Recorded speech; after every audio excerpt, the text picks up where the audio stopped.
आउज़ुबिल्लाहिमिनश्शैतानिर्रजीम बिस्मिल्लाहिर्रहमानिर्रहीम। देखिए ये एक प्रॉब्लम है हमारे पास, इसके अंदर बड़ा एक टेक्निकल पॉइंट इन्होंने छोटा सा दिया है। वो क्या है वो आपके सामने हम रखते हैं। सबसे पहले तो हम सैंपल स्पेस को हम डिस्कस करते हैं कि सैंपल स्पेस हमारे पास क्या मौजूद होगी। तो सैंपल स्पेस के अंदर यहाँ पे ये सूरत हाल है कि सेंटेंस है जी, a marble is drawn at random. सबसे पहले गौर करने वाली बात है कि यहाँ पे ना ए मार्बल लिखा है, ए मार्बल इज ड्रॉन, यानी क्या मतलब सिंगल मार्बल ड्रा होगा। यानी सिंगल मार्बल का मतलब हमारे पास यानी टू मार्बल नहीं लिखा, इससे पहले हमारे पास थ्री लिखा होता था। और ये देखें, ये लेटर में लिखा हुआ है ए। ए का मतलब जो हम सब समझते हैं वन, यानी कि ए मार्बल ये लिखा हुआ है यहाँ पे। पहले इससे पहले ही लिखा होता था इंटीजर में, टू मार्बल, थ्री मार्बल, ए की जगह फोर, तो वन मार्बल, यहाँ ए मार्बल, ये इसका हाइट पॉइंट है। इज ड्रॉन एट रैंडम, पहले ही इसने बता दिया कि सैंपल स्पेस जब आप बनाएंगे तो एक मार्बल के साथ काम करेंगे। और उसके अंदर जो आपके पास वो बॉक्स है उसमें 10 रेड है, 30 वाइट है, टोटल हो गए 40।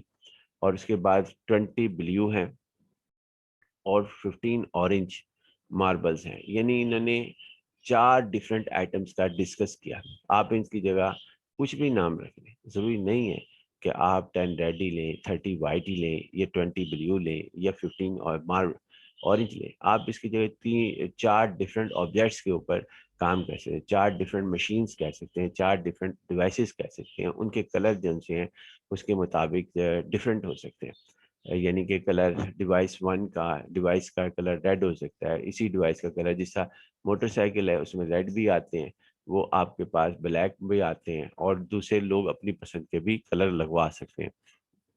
Find the probability.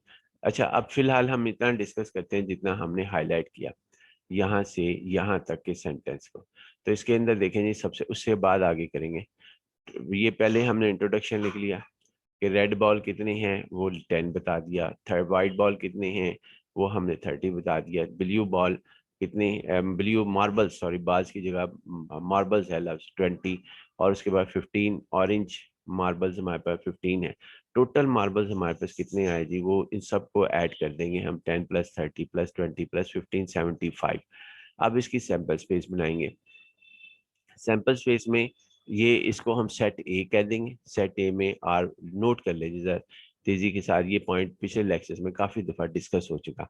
तो यहाँ पर होगा ए में रख लें फॉर एग्जांपल आप ए R1 R2 R3 और अप टू R10, और बी ब्लू में लिख दें, यानी कि ब्लू कलर के अंदर रख दें B1 B2 B3 up to B20 set B में। और सेट जो है सी में रख लें आप W1 W2 W3 up to W30 तक। और उसके बाद डी में रख लें WO1 O2 O3 O4। फिर इनकी कार्टेशियन प्रोडक्ट लें।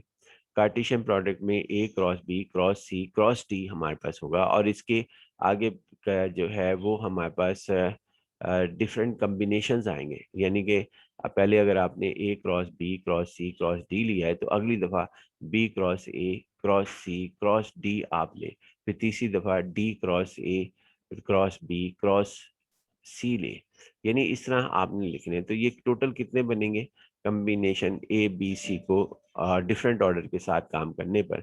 तो बड़ी अहम पॉइंट है ये कि इसको ज़रा अलहदा करके सोच लेना कि ये जो बनेंगे A B C D, set A B C D के जो डिफरेंट परमुटेशंस बनेंगे, डिफरेंट वे कार्टेशियन प्रोडक्ट लेने के, वो 4 फैक्टोरियल होंगे।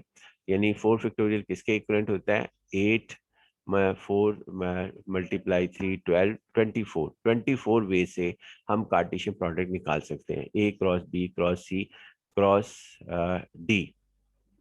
24 वे से हम निकाल सकते हैं। अब इतनी लंबी कार्टेशियन प्रोडक्ट निकालना, फिर उसके अंदर हमने ये भी देखना है, एक चीज़ और भी मैं बता दूं कि उसके अंदर क्या चीज़ देखनी है कि कोई क्योंकि हम कम्बिनेशन डिस्कस कर रहे हैं, क्योंकि इसका जो सवाल है वो find the probability that it is orange और रेड। इसके ऊपर कंडीशन नहीं है कि ऑरेंज जो सा है वो पहला ऑरेंज हो, या दूसरा ऑरेंज हो, या तीसरा ऑरेंज हो। अब तो ऑरेंज के ऑप्शन 15 है, तो पहला ऑरेंज हो, दूसरा ऑरेंज हो, तीसरा, यानी आप 15 ऑरेंज अपने सामने रख लें, उनके ऊपर इंडेक्स लगा दें, O1 O2 O3। इस पर ये नहीं लिखा हुआ कि जी आपके पास फर्स्ट और पोजीशन पे जो ऑरेंज है वो पिक करना है, और एक दूसरा जो सा है वो आपके पास क्या कहते हैं 1 ऑरेंज हो और एक या रेड हो। यानी ऑर्डर को मेंटेन नहीं रखने की वजह से कम्बिनेशन को डिस्कस करना है। तो लिहाजा कार्टिशन में एक तो 24 हमारे पास वो होंगे, ए cross B cross C cross D हमारे पास होगा, और इसी तरह ये 24 होंगे ए बी। लेकिन उसमें हमने जो है जिस पेयर को जिसको यानी जिसको हमने पहले लिख दिया वो दोबारा नहीं लिखेंगे। मतलब मैं कहना क्या चाहता हूँ कि अगर हमने लिख दिया R1 B1 और हमारे पास क्या कहते हैं R1 B1 और उसके बाद W1 O1 पहले लिख दिया, तो अब इसके जो भी ऑर्डर आएगा दोबारा नहीं लिखा जाएगा। परमुटेशन होता तो ये सारे वैलिड हो जाते 24 के 24, यानी A cross B cross C cross D जो 4 फैक्टोरियल हमारे पास होते हैं क्योंकि 4 लेटर्स हैं, ये वैलिड हो जाते। एक और होना था फिर परमुटेशन में कि इनकी आपस में जो है ना क्रॉस प्रोडक्ट, यानी A cross A cross A cross A permutation में वो भी आना था। 24 प्लस 1 25 हो जाना था। फिर B cross B cross B cross B आना था, ये भी परमुटेशन में आना था। C cross C cross C cross C 4 दफा सी 4 टाइम्स, ये भी आना था। D cross D cross D cross D, ये भी 4 टाइम्स आना था। तो इस तरह हमारे पास क्या कहते हैं परमुटेशन के अंदर 28 बन जाते। ए के साथ सारे ए हों, सारे बी हों, सारे सी हों, और सारे डी हों, तो 4 ये बन गए। तो 24 वो पहले थे, तो उन ऑर्डर्स के साथ काफ़ी लेंथी जो है वो सवाल हमारे पास बन जाता है। लेकिन इसका भी फार्मूला हमारे पास है, हम चाहें तो इस तरीके से कर सकते हैं, चाहे तो फार्मूले इस्तेमाल करके कर सकते हैं परमुटेशन के। लेकिन फिलहाल यहाँ पे अभी तक कम्बिनेशन के ही सवाल आ रहे हैं। तो find the probability that it is orange. पहले तो हम ये 70C1 कर देते, क्यों? क्योंकि इसने कहा ए मार्बल। तो यहाँ तक ये सवाल हो गया, यहाँ से लेके आपके पास यहाँ तक हमारे पास ये लिखा है, ये 3 लाइंस का रिजल्ट है, 1 2 और ये 3 का रिजल्ट यहाँ से लेके यहाँ तक है। सैंपल स्पेस बना ली। अब find the probability of getting one one नहीं लिखा, देखें ऑरेंज और रेड, ऑरेंज और रेड। क्यों 1 नहीं लिखा? क्योंकि इसने यहाँ पे जो लिखा हुआ है ए, ये ए लिखा है, तो 1 ऑरेंज हो जाए या रेड हो जाए। अब उसकी पॉसिबिलिटी क्या है? ऑरेंज कितने हैं हमारे पास? वो हमारे पास है 15।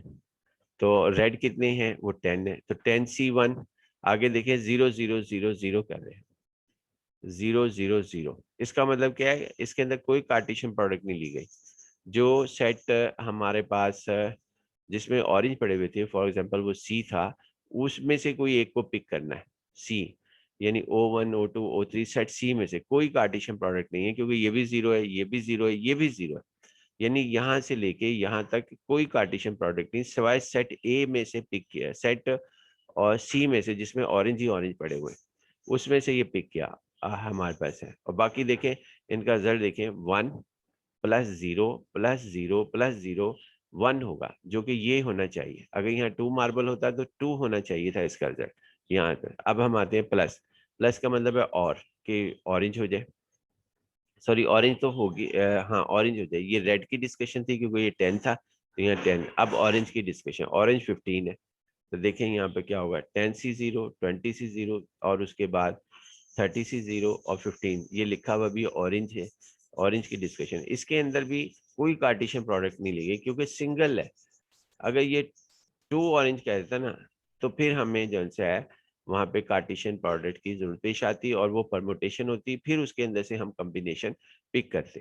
तो लिहाजा ये हमारे पास हो गया 10 + 15, ये 25 हमारे पास हो गया। अब उसके बाद प्रोबेबिलिटी ऑफ ए 25/75, जो कि आपके पास रिजल्ट आ गया। इसी तरह ये सवाल हल हो जाएगा 25/75, जो कि 1/3 हो जाएगा। उसके बाद फिर दूसरा पार्ट, नॉट रेड और ऑरेंज। रेड ना हो ऑरेंज हो, रेड नहीं होना चाहिए। तो अगर रेड नहीं है, जरा इसके अंदर गौर करें कि कितनी चीजें आती हैं। नॉट रेड, नॉट रेड के अंदर ड्रा एक लाजमी करना है, एक लाजमी करना है, किसमें से? 75 ऑप्शन में से, 75 ऑप्शन में से। अगर गौर करें एक और चीज आपके सामने, ये सिंगल सेट की डिस्कशन आ रही है। कैसे? 10 रेड, ये एक ए सेट है, 10 है इसमें ए, और 30 इसमें, 10 + 30 40, 40 + 20, 60, 60 + 15 ये दूसरी चौथा सेट है, ये ए है, ये बी सेट है, ये सी सेट है, ये डी सेट है जो हमने सपोज किया हुआ है। तो सिंगल सेट की जिनसे है वो हमारे पास आ रही है इसके अंदर डिस्कशन। तो लिहाजा ये हमारे पास क्या कहते हैं, आप गौर करें तो ये भी 75 है। इसी वजह से ये 75C1 है, क्योंकि सिंगल सेट देखना ना, यहाँ से लेके यहाँ तक सिंगल सेट की डिस्कशन थी जो कि रेड सेट की डिस्कशन थी, और के बाद फिर दूसरे सेट की डिस्कशन आई जो कि ऑरेंज सेट की डिस्कशन थी, यानी कि ये हमारे पास डी सेट की डिस्कशन थी। अब हम आते हैं नॉट रेड। नॉट रेड में कौन सा आएगा? रेड नहीं होना चाहिए, बाकी सारे हो जाए, मतलब वाइट हो जाए, एक वाइट हो जाए और एक वाइट हो जाए, या हमारे पास और करके एक ब्लू हो जाए, और या एक ऑरेंज हो जाए। तो 3 ऑप्शन है इसके अंदर नॉट रेड में, और उसके बाद 3 ऑप्शन हमारे पास है नॉट रेड में और ऑरेंज। ऑरेंज तो खुद ब खुद इसके अंदर आ जाता है यहाँ पर, ये इसके अंदर देखते हैं जी, ये हमारे पास इसके अंदर आगे किस तरीके से हम करते हैं।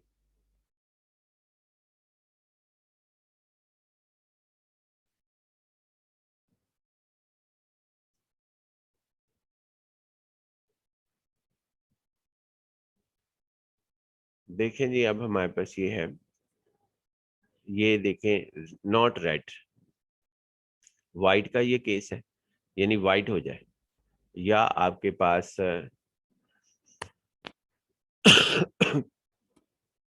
और उसके बाद ये इसका केस है ब्लू का। लेकिन ये नॉट रेड और ऑरेंज के अंदर इससे मुराद अगर हम ये केस लेते हैं नाइदर रेड नॉर ऑरेंज, तो फिर ये दो पॉसिबिलिटीज होंगी, ना रेड हो ना ही जो सा है वो हमारे पास ऑरेंज हो। इसने मुराद ये लिया है, लेकिन इसको मेंशन करना चाहिए था कि नाइदर रेड नॉर ऑरेंज, इसके तहत आता तो ज्यादा बेहतर था। ये नॉट रेड में कंफ्यूज होता है आदमी के, सिंपल रेड की डिस्कशन हो रही है, ऑरेंज की नहीं हो रही, यानी ऑरेंज हमारे पास आ जाए। तो वो 3 ऑप्शन थे। फिलहाल अगर ये नाइदर रेड पे मैंने काम किया है, नाइदर रेड नॉर ऑरेंज, तो उसके अंदर ये हमारे पास आ गया, ये हमारे पास क्या कहते हैं, ये रेड आ गया था, ये हमारे पास क्या कहते हैं 30, यानी 30 हमारे पास क्या कहते हैं वाइट है, ये लिखा हुआ है वाइट, तो वाइट हमारे पास यहाँ भी लिखा है वाइट, तो 30 वाइट हो जाए, या हमारे पास क्या कहते हैं यहाँ पर ये हो जाए ब्लू हो जाए, अगर ऑरेंज नहीं होना है। तो ये 2 ऑप्शन है जी। फिर उसके बाद इस केस को इस तरीके से लिखा जाएगा। अगर तीसरा भी ऑप्शन हो जाता तो और करके प्लस करके एक और लिख देते, 4 ऑप्शन हो जाते कि अगर ये कहता कि let it be the event that जन से फाइंड दैट, आपके पास क्या कहते हैं 1 रेड और 1 ब्लू और 1 ब्लैक और 1 ऑरेंज, तो फिर इस तरह ये 4 लिखने चाहिए थे। और उसके अंदर सी जो सा है वो 1 1 करके मूव करता, पहले इधर 1 आता बाकी 0 हो जाते, फिर इधर 1 आता फिर इधर 0 हो जाते, फिर 1 आता इधर फिर बाकी 0 आ जाते। लिहाजा ये हमारे पास फिलहाल तो ये है नाइदर रेड नॉर ऑरेंज का। तो उस सूरत हाल में ये प्रॉपर्टी है और उसकी 50/75 है, 2/3 हमारे पास लिखी जाती है। आगे चलते हैं जी नेक्स्ट पॉइंट की तरफ हम, कि नेक्स्ट हमारे पास क्या आता है। Let C be the event that it is not blue. ये देखें ये केस अब इसने कर लिया कि नॉट ब्लू। अगर ये नॉट ब्लू हमारे पास है तो इसके अंदर यानी रेड हो सकता है, ये रेड हो गया 10C1 और बाकी सारे 0, क्योंकि वह एक ही बॉल को ड्रा करना था। और दूसरा हमारे पास क्या कहते हैं 30 वाइट, एक वाइट हो जाए, ये वाइट का है यहाँ से लेके यहाँ तक और के साथ, और ये यानी रेड हो जाए वाइट हो जाए, या आपके पास ये लिखा हुआ भी रेड वाइट ब्लैक और ऑरेंज, ओ स्टैंड ऑरेंज, और तीसरा ऑप्शन जो है वो ब्लू हो जाए। तो लिहाजा ये हमारे पास 3, और चौथा ऑप्शन नहीं लिखा क्योंकि इसने कहा था नॉट ब्लू। तो इसके अंदर हमारे पास नॉट ब्लू में ये आना है, हाँ ऑरेंज हो जाए, ये बी तो 0 ही लिखा हुआ है यहाँ पे, ऑरेंज हो जाए, तो ब्लू का आना ही नहीं है। तो टोटल जो सा है अगर देखा जाए तो वो एक एक सेट में से या तो सेट रेड में से पिक करेगा, ये रेड में सिंगल सेट में से, कोई कार्टिशन नहीं है, क्योंकि इसके अंदर सारे 1 + 0 + 0 + 0, 1 + 0 + 0 + 0, 1 ही आना चाहिए। तो कार्टिशियन प्रोडक्ट नहीं आएगी, एक सेट ही आएगा। इसमें भी एक सिंगल सेट की डिस्कशन है, 0 + 1 + 0 + 0, फिर इसमें भी सिंगल सेट की डिस्कशन है, ये हमारे पास है। तो 55 हमारे पास आ गया थी। यहाँ सबको टोटल किया, इस सबको हल किया, तो probability of getting not blue, C की जगह नॉट बिलीव लिखा जा सकता है, 11/15 आ गया। Total outcomes in the event C, total outcomes in the sample space. Let D be the event that it is red, white और ब्लू, यानी या तो रेड हो जाए या ब्लू हो जाए या व्हाइट हो जाए। अब इसमें ऑरेंज नहीं हो, दूसरे लफ्जों में नॉट ऑरेंज है, नॉट ऑरेंज हमारे पास। इसके अंदर इसको भी यूँ लिख सकता था, that it is 1 red 1 white 1 orange, not blue ना लिखता, उसकी जगह लिखता 1 रेड और 1 वाइट और 1 ऑरेंज। ये यहाँ पे जो है एक इसी बात को लिखने का तरीकेकार इसने जरा डिफरेंट कर दिया। तो यहाँ पर रेड हो, वाइट हो, ब्लू हो, यानी नॉट ऑरेंज का केस है, तो ये हमारे पास लिखा गया। ये हमारे पास बना लिया। सेम यही केस है यहाँ से लेके यहाँ तक, सिर्फ इसके अंदर ऑरेंज के ऊपर 0 लगाना है, ये 0, बाकी सब पे 1। ये इवेंट है लेट, ये इवेंट है इवेंट ऑफ गेटिंग 1 रेड, यहाँ से लेके यहाँ तक इसका नाम है। और इस इवेंट का नाम है event of getting white 1 white, यहाँ तक इस इवेंट का नाम है आपके पास। ये 3 इवेंट की डिस्कशन है, और इस इवेंट का नाम है इवेंट ऑफ गेटिंग 1 बिलियन। इनको टोटल किया तो हमारे पास 60 आ गया, और 60/75 किया, टोटल आउटकम्स हमारे पास। तो इसके अंदर आपके पास यानी ये हमारे पास लिखा गया, लिहाजा ये इसका हमारे पास जवाब आ गया थी। ये इसके जवाब हमारे पास आ गया 60/n(t), यानी total outcomes probability of not orange का हमारे पास total outcomes in the event D, total outcomes in the sample space 4/5 हमारे पास इसका जवाब आ गया। यहाँ पे ये सवाल जो है वो खत्म होता है। इंशाल्लाह नेक्स्ट लेक्चर में। अल्लाह हाफिज़।